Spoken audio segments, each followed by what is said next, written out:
오늘 우리에게 주신 하나님의 말씀은 요한계시록 3장 14절에서 22절까지 말씀입니다. 하나님 말씀 봉독하겠습니다. 라오디게아 교회의 사자에게 편지하라. 아멘이시요 충성되고 참된 증인이시요 하나님의 창조의 근본이신 이가 이르시되 내가 내 행위를 아노니 내가 차지도 아니하고 뜨겁지도 아니하도다. 내가 차든지 뜨겁든지 하기를 원하노라. 내가 이같이 미지근하여 뜨겁지도 아니하고 차지도 아니하니 내 입에서 너를 토하여 버리리라. 내가 말하기를 나는 부자라 부요하여 부족한 것이 없다 하나 내 곤고한 것과 가련한 것과 가난한 것과 눈먼 것과 벌거벗은 것을 알지 못하는도다. 내가 너를 권하노니 내게서 불로 연단한 금을 사서 부요하게 하고 흰옷을 사서 입어 벌거벗은 수치를 보이지 않게 하고 안약을 사서 눈에 발라 보게 하라. 물은 내가 사랑하는 자를 책망하여 징계하노니 그러므로 내가 열심을 내라 회개하라. 볼지어다 내가 문 밖에 서서 두드리노니 누군지 내 음성을 듣고 문을 열면 내가 그에게로 들어가 그와 더불어 먹고 그는 나와 더불어 먹으리라.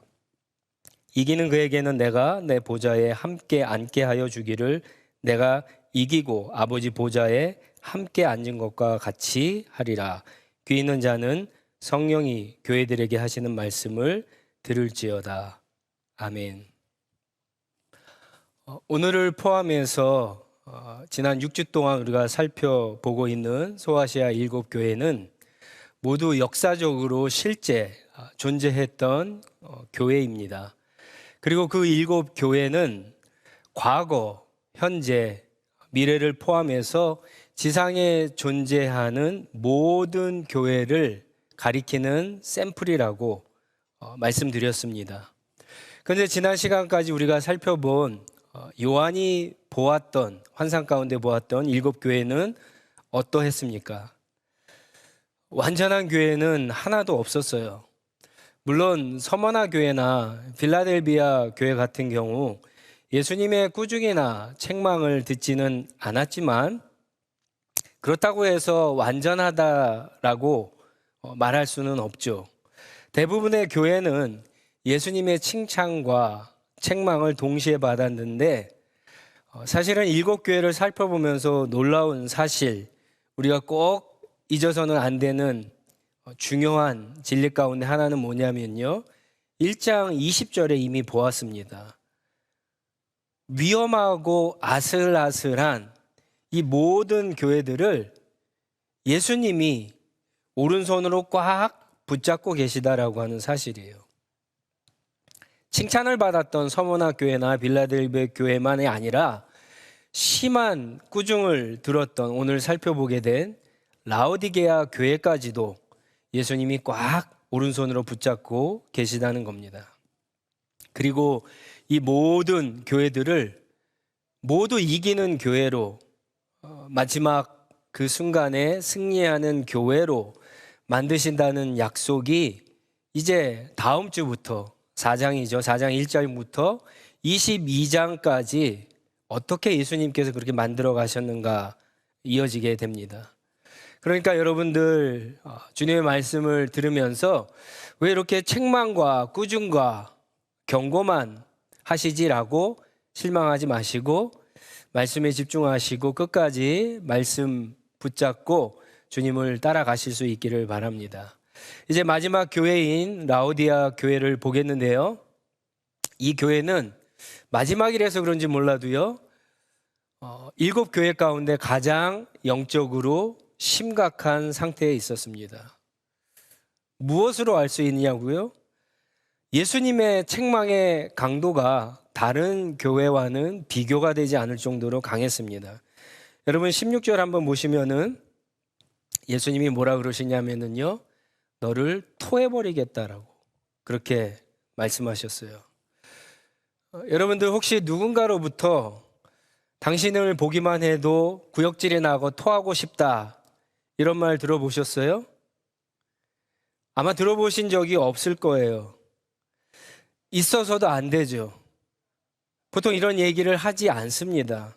이런 얘기를 상대방에게 할 경우에 아주 큰 싸움을 각오해야 하죠. 모르는 사람에게 그런 이야기를 들어도 싸움을 할 정도로 아주 모욕적인 말인데, 만약 내가 사랑하는 사람이, 내가 믿었던 사람이, 내가 정말 가까이 하고 친하고 싶은 사람이 나한테 그런 말을 했다고 한번 생각해 보세요. 남편이 아내에게, 아내가 남편에게, 정말 베스트 프렌드가 베스트 프렌드에게 난 네 얼굴만 봐도 구토가 나, 이런 이야기를 듣는다고 했을 때 그 심정이 어떻겠습니까? 그 충격이 어떻겠습니까? 예수님이 라오디아 교회에게 바로 이런 모욕적인 책망을 하셨던 겁니다. 예수님이 나빠서 그러셨을까요? 예수님이 예의가 없어서 그러셨을까요? 아니죠. 반대로 생각해야죠. 얼마나 라오디아 교회가 지금 영적으로 형편이 없으면 예수님이 이토록 강한 모욕적인 경고와 책망을 하고 계실까? 그것을 우리가 살펴보아야 합니다. 그 이유를 15절, 16절에 예수님께서 이렇게 말씀하세요. 내가 차지도 않고 뜨겁지도 않고 미지근하다. 내가 마실 수가 없어서 토하여 버리겠다. 이런 말씀을 하시는 거예요. 이 말은 당시 라오디게아 사람이라면 금방 이해할 수 있는 말인데, AD, 그러니까 주후 1세기 정도의 라오디게아 도시는요, 무역과 교통과 금융의 중심지이고요, 또 면직 사업이 발달하고 안약 제조 기술이 굉장히 발달하고 유명해서 돈을 많이 벌던 부자 도시였습니다. 한 번은 큰 지진이 주후 1세기 초에 난 적이 있었습니다. 그래서 소아시아에 큰 지진이 나서 수많은 도시들이 파괴되어서 이 로마 제국에서 그 도시들의 재건을 도와주기 위해서 많은 지원을 해줬는데, 그 당시 유일하게 로마 제국의 도움을 받지 않고 자신들이 가지고 있는 재정을 가지고 다시 재건하고 회복한 도시가 바로 라오디게아 도시였던 겁니다. 라오디게아 도시는요, 한 가지 근데 큰 약점이 있었습니다. 그 도시에는 물이 없었어요. 마실 물은 물론이고 일상생활에 쓰이는 물조차 없었습니다. 그래서 그 근처에 골로새라고 하는 지역, 우리가 잘 아는 골로새 교회가 있던 골로새라고 하는 그 지역이 아주 차고 신선한 물이 많았는데, 그 지역으로부터 마실 물을 공급받았고요. 또 주변에 히에라폴리스라고 하는 도시가 있었는데 아주 온천으로 유명한 곳인데, 거기로부터는 생활 용수를 공급을 받았습니다. 근데 문제는 히에라폴리스로부터 뜨거운 물, 온천수를 공급받는데, 이게 파이프 관을 통해서 오는 동안에 이게 다 식어버리는 거예요. 그리고 이 온천물에는 석회질이 굉장히 많았거든요. 그 뜨거운 물이 긴 파이를 통해 오는 동안 미지근해지고 석회질이 섞인 그러한 물이 되니까 이 물을 먹을 수가 없었습니다. 샤워를 하다가 실수로 조금만 먹게 되어도 구토할 수밖에 없을 그럴 정도였다라고 합니다. 미지근해서 토해버리고 싶다라고 하는 예수님의 말씀은 바로 이런 백그라운드를 가지고 있습니다. 라오디아 교회가 미지근한 물처럼 쓸모가 없고 가치가 없다라고 하는 뜻입니다. 예수님이 차든지 뜨겁든지 하라라고 하는 말씀은 차고 신선한 물이 식수로 쓰이고 뜨거운 온천수가 병을 치료하는 목적으로 쓰이듯이, 그냥 그 중간 미지근하지 말고 분명한 목적을 가지고 신앙생활을 하라고 하는 그런 말씀이죠. 미지근하다라고 하는 말은 열심히 하지 않다라고 하는 말이 아닙니다. 올바르고 분명한 목적을 가지고 신앙생활하지 않고 있다라고 하는 뜻입니다. 이런 사람들의 두드러진 특징이 뭔지 아십니까? 분명한 목적을 가지고 제대로 신앙생활을 하지 않는 사람들의 특징. 그런 사람들의 특징은요, 잘 모른다는 거예요. 자기 자신에 대해서도 잘 모르고요. 그리고 자기가 믿는 예수님에 대해서도 예수님이 누구신지 잘 모릅니다. 그래서 왜 신앙생활 하는지, 왜 교회에 나와야 되는지 잘 몰라요. 그저 남들처럼 열심히만 믿으면 신앙생활을 잘하는 거라고 생각을 해요. 그리고 신앙생활 하면서 일상생활 하면서 공부 잘하고 좋은 직장 들어가고 돈 많이 벌고 부자 되고 출세하고 성공하는 것이 믿음 생활 잘한 결과이고 열매라고 착각한다는 거예요. 여러분, 이런 게 뭐죠? 우리가 피해야 할 기복신앙이죠. 우리가 조심해야 할 거짓 복음입니다. 라오디게아 교회가 바로 그랬습니다. 오늘 말씀 17절에 보면은 매우 풍요롭고 부유하고 부족함이 없고 형통한 교회가 라오디게아 교회였습니다.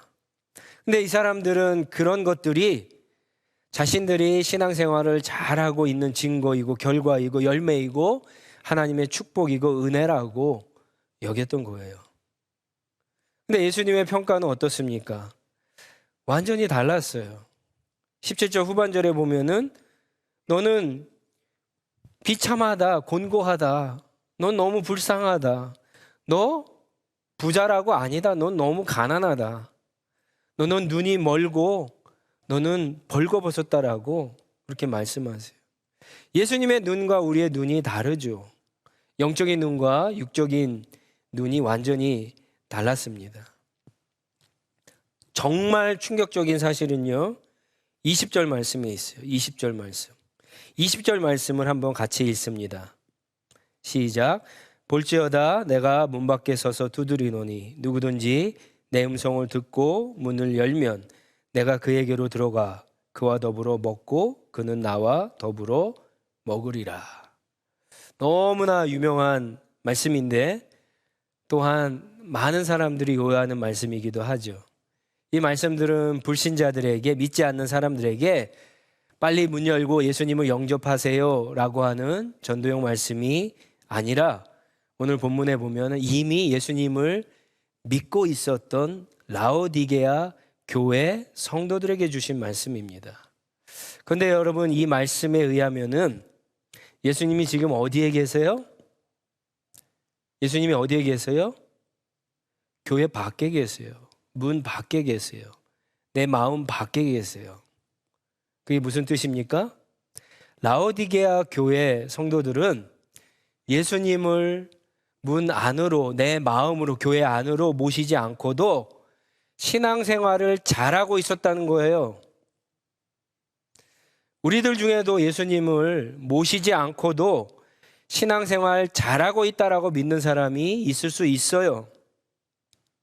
예수님을 모시지 않고도 신앙생활 진짜 잘하는 것처럼 보일 수 있고 얼마든지 세상적인 성공을 할 수도 있습니다. 근데 여러분, 예수님 없는 자람, 예수님이 없는 발전, 예수님이 없는 열매, 승리, 성공, 출세, 이런 것들이 정말 진짜일까요? 예수님이 정말 여러분 안에 계십니까? 이 말씀이 얼마나 두려운 말씀이 아닌지 모르겠습니다. 다행인 것은 예수님께서 이런 형편없는 라오디게아 교회 성도들을 그냥 두지 않으세요. 이제 그들에게 치료할 수 있는 방법을 3가지 알려주시는데 18절 말씀이죠. 하나는 불로 연단한 금을 사라고 말씀하시고, 두 번째는 흰옷을 사서 입으라고 합니다. 그리고 또 한 가지는 안약을 사서 눈에 바르라고 말씀하시죠. 불로 연단한 금이 뭘까요? 불을 가하면 어떻게 되죠? 불순물이 다 빠져나가고 99.9%의 순금이 나오게 되죠. 다시 말해서 시험과 연단, 고난을 통해서 단련을 받아서 순수해진 진짜 참된 믿음, 그 믿음을 가지라는 말씀이에요. 마치 다니엘의 세 친구가 풀무불에 그런 시험과 고난을 통해서 더 정금 같은 믿음의 사람이 된 것처럼 그런 믿음의 사람이 되라고 하는 부탁입니다. 그래야지만 상황과 환경에 상관없이 예수님을 진짜 잘 믿을 수 있는 거죠. 돈이 있거나 없거나, 건강이 있거나 없거나, 환경이 좋거나 나쁘거나, 사업이 잘 되거나 망하거나 그런 거와 상관없이 예수님을 끝까지 잘 믿을 수 있는 거예요. 왜 이것이 중요하냐면요, 마지막 최후 승리까지 승리하기 위해서는 이 믿음이 꼭 필요하기 때문에 그래요. 흰옷을 사에 입으라고 하는 것은 영적으로 벗은 상태에서 그런 상태를 갖다 해결하고 하는 말씀이시죠. 흰옷은 예수 그리스도의 의를 의미하죠. 예수 그리스도의 의로 옷 입어야지, 그것을 힘 입어봐야지만 영적인 싸움, 그것을 제대로 해낼 수 있고 최후의 승리를 얻을 수 있기 때문에 그렇습니다. 마지막으로 안약을 바르라고 하는 말씀은 라오디아 교회가 지금 영적으로 보지 못하는 상태에 있다는 거죠. 눈에 뭐가 끼었거나 아니면 병이 있어서 보지 못하는 것인데 영적으로 보는 눈이 있어야 된다는 거예요. 영적으로 본다라고 하는 것은 영적인 통찰력, 영적인 분별력, 영적인 어떤 지혜가 있어야 된다라고 하는 말씀이세요. 여러분, 이게 정말 중요하죠. 특별히 오늘 우리가 살고 있는 이 세상 보세요. 이 세상과 시대를 정확히 꿰뚫고 있는 사람만이 이 세상을 잘 승리하며 살아갈 수 있기 때문에 그렇습니다. 라오디아 교회는 그런데 어떠했습니까? 17절 말씀에 아까 우리가 보았지만 자기 자신만 보는 교회였어요. 그것조차도 제대로 보지 못했어요. 그래서 자기가 부자인 것이라고 생각을 했어요. 예수님의 보는 눈과 관점과 완전히 달랐죠. 결국 이 라오디게아 교회는 영적인 장님과 같은 교회입니다. 보지 못하면 여러분 승리할 수가 없습니다. 절대로 싸울 수가 없어요. 세상과 시대를 분별하고 통찰하고 거기에 맞설 수 있는 지혜가 필요합니다. 그렇지 않습니까? 우리가 지금 온라인 예배 드린 지 이제 거의 3달이 돼 갑니다. 많은 사람들이 물어보죠. 언제 이 코로나 시대가 끝날지, 멈추고 정상으로 돌아갈지. 아무도 이야기할 수 없어요. 언제 치료제가, 백신이 개발될지 추측은 할 수 있지만 언제가 될지 모릅니다. 두려웁니다. 코로나 이후 세상이 어떻게 변할지 불안합니다. 경제와 정치와 사회 구조와 문화가 어떻게 변해갈지, 그것이 나에게, 우리 가정의 교회에 어떤 영향을 미칠지, 그렇다면 내가 무엇을 어떻게 준비해야 할지 막막하지 않습니까? 하지만 주님께서 우리의 눈을 열어주시면, 그래서 주님이 우리에게 주시는 통찰력과 분별력과 지혜를 가지면 앞으로 다가올 세상과 시대를 우리가 분별할 수 있는 거예요. 통찰할 수 있는 거예요. 예상할 수 있는 거예요. 무엇을 어떻게 준비해야 할지, 가정과 교회가. 그래서 이 세상에서 우리가 이 믿음의 싸움, 영적인 싸움을 어떻게 승리하며 살아갈 수 있을지 우리가 준비하며 대처할 수 있기 때문에 그렇습니다. 꼭 아셔야 될 것은 이런 참된 믿음, 예수 그리스도의 의, 그리고 이런 통찰력, 분별력, 지혜, 한순간에 얻거나 생기는 것이 아니라는 거죠. 예수님은 불로 연단한 금, 흰옷, 그리고 안약에 대해서 이야기하시면서 여러분 18절의 말씀을 쭉 보시면요, 다 사라고 하는 말씀을 동일하게 하세요. 불로 연단한 금을 사라, 흰옷을 사서 입어라, 그리고 안약을 사서 발라라, 그렇게 말씀하세요. 그냥 시간이 흐르면 갖게 되거나 저절로 그냥 얻어지는 것이 아니다라고 하는 말씀이에요. 그런데 누구에게 사라고 말씀하세요? 내게서 사라고 말씀하시죠. 18절에 예수님에게서 사라고 이야기하세요. 산다는 것이 과연 성경에서 무슨 뜻일까요? 정말 가진 어떤 재물을 가지고 능력으로 사는 것을 말하는 것은 아니겠죠. 이사야 55장 1절에 보면은요, 이런 말씀이 있어요. 하나님께 나와서 사 먹되 돈을 내지 말고 값도 지불하지 말고 포도주와 젖을 사라고 주님께서 말씀하셨어요. 그러니까 예수님께 나와서 주님과 교제하다 보면 주님이 은혜로 저절로 이런 것들을 주신다라고 하는 말씀이 있어요. 그런데 아까 20절 다시 보면 라우디아 교회가 어떤 상태에 있습니까? 예수님이 교회 안에 안 계세요. 교회 바깥에 계세요. 예수님이 내 안에 안 계세요. 바깥에 계세요. 예수님과 전혀 교제가 없는 상태입니다. 그러니까 이 세 가지 치료약 혹은 치료 방법을 사려면, 구하려면, 얻으려면 어떻게 해야 됩니까? 20절에 나와 있는 것처럼 문을 열어야 돼요. 그리고 우리 영혼의 의사이신 예수님, 우리 인생의 주인이신 예수님을 내 안으로, 교회 안으로 모시고 그분과 교제해야 됩니다. 예수님과 함께 먹으라 20절에 그렇게 이야기하고 있죠. 예수님과 함께 교제하라고 하는 말씀이세요. 사랑하는 성도 여러분, 여러분들은 어떠세요? 이 시대를 살아가면서 한번 예수님 믿는 거, 기약 믿는 거 정말 차갑거나 뜨겁게 그렇게 믿기를 원하시지 않으세요? 여러분들은 정말 풍요하고 부유하게 그렇게 신앙생활 하기를 바라지 않으세요? 예수님이 인정하시는 그런 믿음을 가지고 세상과 시대와 사람들을 분별하여 지혜롭게 살기를 원하지 않으십니까?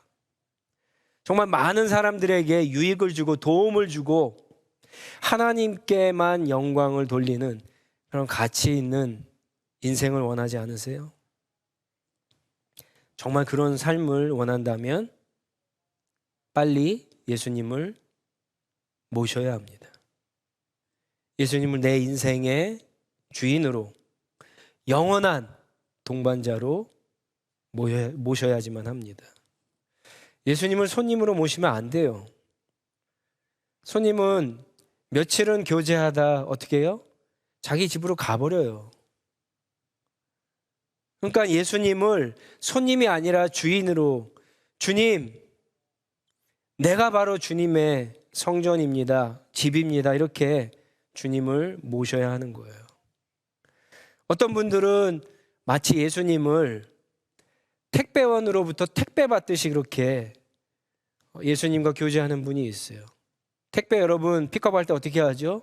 띵동 구르고 우체원이 오면 뭐 UPS나 아니면 그렇게 택배 배달하는 사람이 오면은 문을 열고 택배를 그냥 택배만 받아서 와요. 그 물건만 받아서 와요.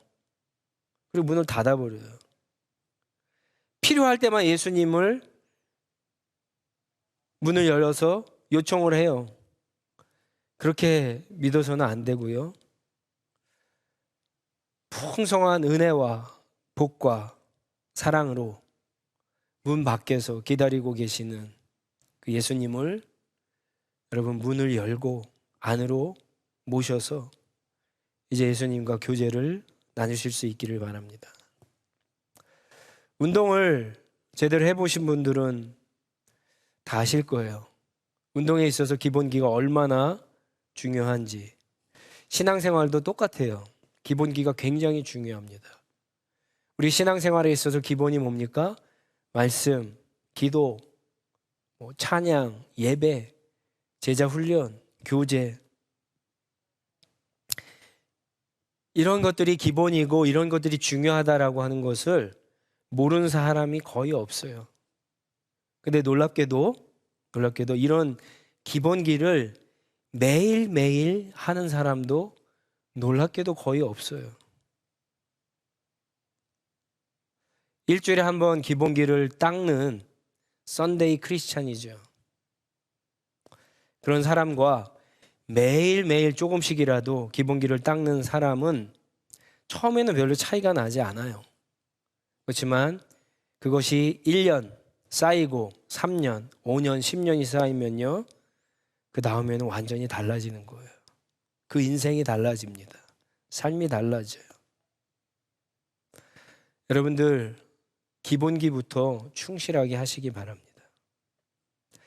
앞으로 우리가 경험해야 될 영적인 전투, 인생은요 쉽지 않아요. 주님과 교제하면서 주님이 말씀하신 이 세 가지 치료 약들을, 치료 방법들을 우리가 소유하지 않으면요, 이 전쟁에서 우리가 잘 감당할 수가 없습니다. 기본기를 충실히 쌓으시기를 바랍니다. 말씀, 기도, 찬양, 예배, 제자 훈련 계속해서 하세요. 씨앗 모임 계속해서 하세요. 그래서 기본기를 닦으시기 바랍니다. 제자 양육과 훈련은요, 씨앗 모임은 기본기를 닦는 시간이에요. 그걸 통해서 뭔가 다른 게 하는 게 아니에요. 뭐 큰 거 기대하지 마세요. 그런 것도 꾸준히 하다 보면은요, 하나님과의 교제, 예수 그리스도와의 교제를 통해서 우리의 기본이, 신앙의 기본이 쌓는 시간이에요. 솔직히 이런 주일 예배는요, 제가 생각할 때 기본기를 닦는 시간이라기보다도 일종의 쪽지 시험을 보는 것과 같은 시간이에요. 여러분, 공부하지 않으면요, 아무리 쪽지 시험이라고 할지라도 잘 못 봐요. 마찬가지예요. 주일 예배의 승패는요, 성공 여부는 주중에 얼마나 주님과 함께 말씀과 기도와 찬양과 교제를 통해서 얼마나 주님과 가까이 했느냐, 그거에 달린 겁니다. 여러분들,